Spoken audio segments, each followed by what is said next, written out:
나의 완벽한 비서 한지민 이준혁이 완벽한 엔딩을 썼다.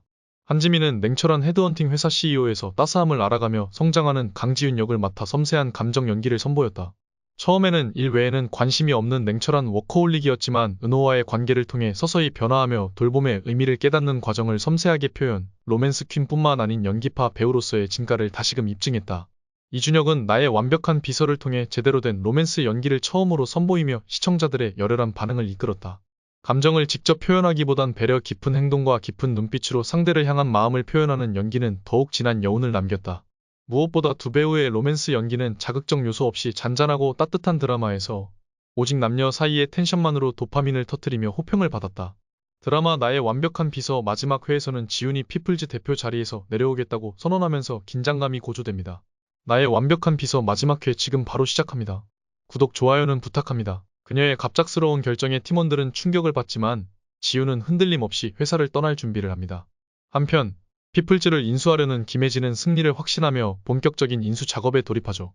하지만 그녀가 예상하지 못한 변수가 등장하면서 상황은 새로운 국면을 맞이하게 됩니다. 지훈의 곁을 지키던 은호는 그녀를 집까지 바래다준 후 별이에게 전할 메시지를 전합니다.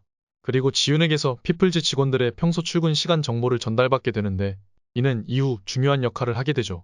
지훈의 결정에 대해 깊이 고민한 은호는 결국 그녀를 존중하고 응원하기로 결심하며 어떤 일이 있어도 그녀를 지키겠다고 약속합니다. 한편 정우는 아버지 철용을 찾아가 피플즈 인수를 막아달라고 간곡히 부탁합니다. 하지만 철용은 이를 쉽게 받아들이지 않고 정우는 결국 아버지 앞에서 무릎을 꿇으며 간청하게 되죠. 이후 늦은 밤 회사로 돌아온 정우는 짐을 정리하면서 지훈에게 자신이 아버지 회사로 들어가기로 했다고 밝힙니다. 그는 이를 통해 무언가를 얻어내려는 선택이었음을 암시하고 지훈은 그런 그에게 자신의 답을 찾을 때까지 싸움을 멈추지 말라고 조언합니다. 그러던 중 피플즈가 공식적으로 커리어웨이에 인수되었다는 소식이 전해지고 지훈은 직원들에게 회사를 지켜달라고 마지막 부탁을 남깁니다. 그러나 지훈이 떠난 후 예상치 못한 일이 벌어지는데요. 피플즈 직원들이 하나둘씩 사직서를 제출하며 회사를 떠나는 것이었습니다. 김혜진이 원하던 방식으로 상황이 흘러가지 않자 그녀는 점점 초조해지기 시작하죠.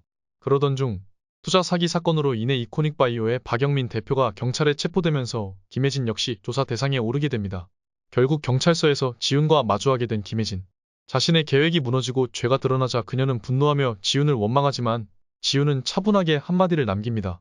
과연 그녀가 김혜진에게 어떤 말을 건넸을까요? 한편 지훈은 다시 새로운 도전을 결심하며 은호에게 뜻밖의 제안을 합니다. 이에 은호는 고민 끝에 그녀의 제안을 받아들이기로 하고 세림그룹 본사 인사팀 팀장으로 이직을 결심하죠.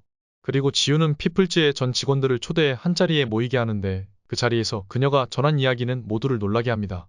새로운 회사의 이름이 공개되는 순간 지훈과 직원들의 눈빛이 다시 빛나기 시작하는데요. 그리고 시간이 흘러 1년 후 은호는 딸 별이와 함께 새로운 일상을 보내고 지훈은 자신이 세운 회사를 성공적으로 성장시키며 바쁜 나날을 보내고 있습니다. 두 사람은 여전히 서로를 아끼고 챙기며 운명처럼 다시 횡단보도에서 마주하게 되는데요. 과연 그들의 관계는 어떤 변화를 맞이하게 될까요? 마지막까지 긴장감과 감동이 넘치는 나의 완벽한 비서 마지막 회. 과연 지훈과 은호, 그리고 피플즈 직원들은 어떤 선택을 하게 될까요? 결말이 궁금하지 않나요? 나의 완벽한 비서 마지막 회는 넷플릭스에서 다시 보실 수 있습니다.